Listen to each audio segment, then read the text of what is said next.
Sleepyhead's bedside companion, the nightly journey. What happens when we fall asleep? Each night we go missing from ourselves, disappearing from the control of our waking mind and losing ourselves in sleep. Apart from a few chaotic, half-remembered glimpses of our dreams, we have little or no recollection of where we've been during that time. Because we're not able to remember much about it, there's a temptation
If stage 4 is the heart of sleep, then REM is its soul.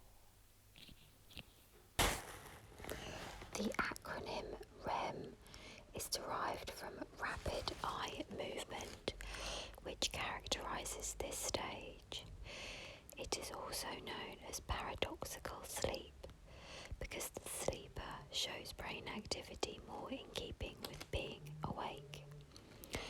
What is it that the eyes are searching for so energetically, scanning back and forth? In REM sleep, the heart rate and blood pressure increase. Breathing can become irregular and sexual arousal is common. The brain is up and running, but the big muscles of the body are at their most lifeless. It's as if the brain is switched on while the body is switched off. It's also this phase of sleep that is most strongly associated with dreaming. This was discovered when researchers found that people woken at this point in their sleep cycle are most likely to be able to recall their dreams. As well as being the seat of dreams, there are connections between REM sleep and memory and learning. This seems to be where the experiences of the waking day are processed and consolidated. Experiments on animals have shown that when they have to learn more complex tasks, their REM sleep increases as if to compensate. Whatever goes on during REM sleep, we seem to need it. When humans are deprived of REM sleep, they catch up at the first opportunity, binging in their next undisturbed sleep on all that REM sleep that they've missed. It seems that we crave it. Even though researchers remain unsure about its purpose, they assume that there must be a sufficiently important reason for the body to want to rectify any deficit. For the sleeper, head still pressed to the pillow, this first burst of REM sleep only might last 10 minutes, but as the night progresses, these phases of REM sleep become more sustained. The longer we stay asleep, the longer the REM stage is, which could account for those delicious rambling dreams that come with a good weekend lay-in. But it's remarkably a busy night for someone who doesn't seem to be doing anything. After little more than 100 minutes, the slumberer will have been through 7 stages of sleep, with the prospect of 3 or 4 more of these cycles before waking again.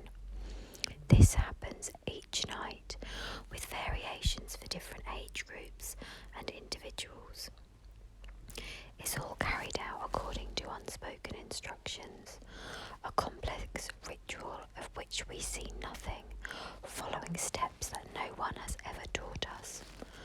The sleep cycle is a mysterious process.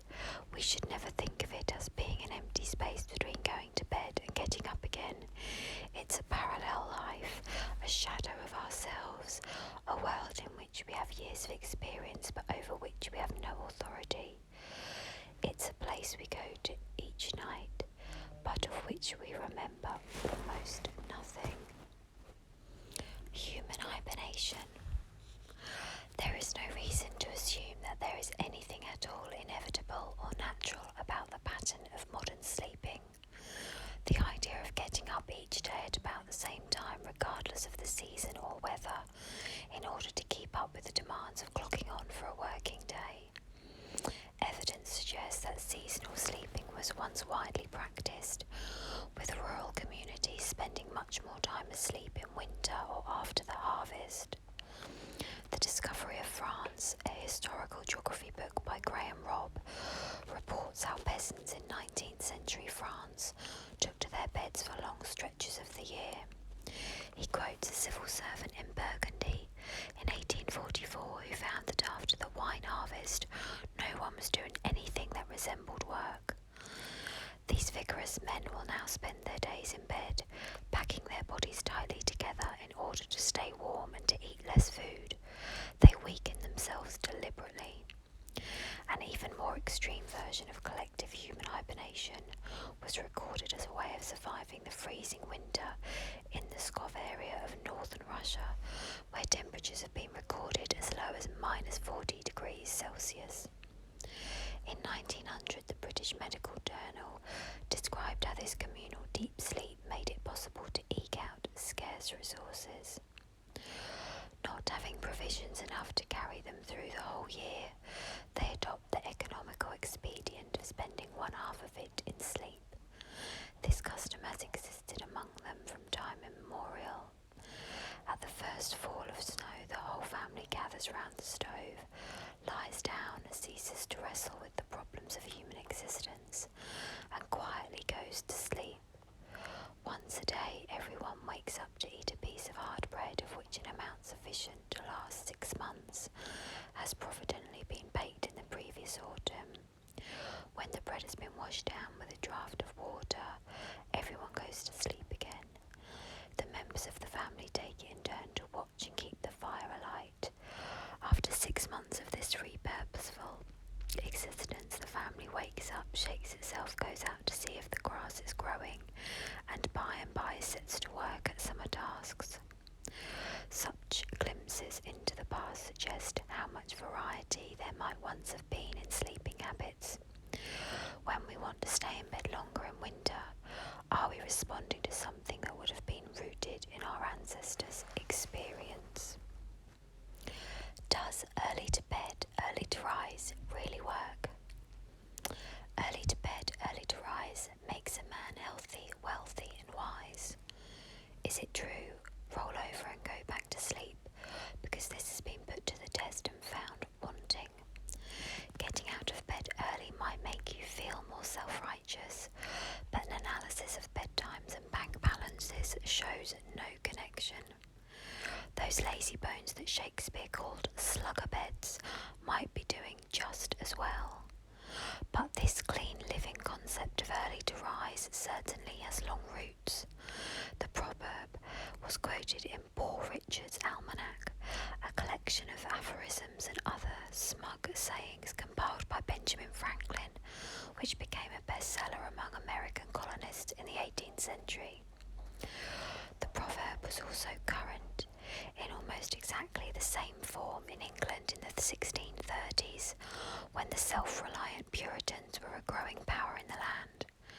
The proverb, tapping into the rather starchy belief that those who got out of bed early were morally superior and likely to be rewarded with prosperity. An even earlier version of the proverb from the late 15th century promised that early risers would be holy, happy and healthy. So somewhere along the line the ambition for holiness was swapped for wealth. A research project at the University of Southampton in the late 1990s tried to find out whether there was any truth in the proverb by analysing the sleeping habits, wealth and health of elderly people in 8 areas of Britain.